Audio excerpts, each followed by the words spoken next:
1966 সালের পর থেকে কেটে গিয়েছে প্রায় 60 বছর, কিন্তু ফিফা ওয়ার্ল্ড কাপ ট্রফি এখন পর্যন্ত ছুঁতে পারেনি ইংল্যান্ড ন্যাশনাল ফুটবল টিম। তবে এবারের পরিস্থিতি কিছুটা ভিন্ন, কারণ ইংল্যান্ডের ফুটবল টিমের মধ্যে রয়েছে কিছু শক্তিশালী তারকা, রয়েছে শক্তিশালী মিডফিল্ড এবং ভয়ঙ্কর অ্যাটাক।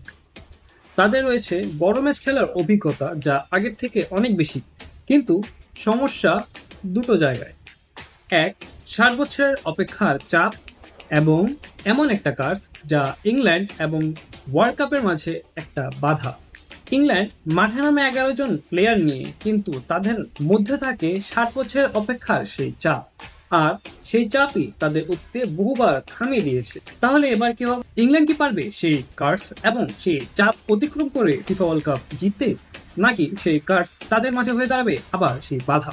ইংল্যান্ডের স্কোয়াড চ্যাম্পিয়ন লেভেলের, কিন্তু ওয়ার্ল্ড কাপ জেতার জন্য শুধু ট্যালেন্ট যথেষ্ট নয়, দরকার মানসিক দৃঢ়তা। আর সেটাই তাদের সবচেয়ে বড় পরীক্ষা। নেক্সট এপিসোডে আমরা ফিফা ওয়ার্ল্ড কাপের এমন একটি দল সম্পর্কে আলোচনা করব যারা নিজেদেরকে খুবই নীরবে এমনভাবে গড়ে তুলেছে যে বর্তমান সময়ে মানুষ তাদেরকে ফিফা ওয়ার্ল্ড কাপের ডার্ক হর্স মনে করে।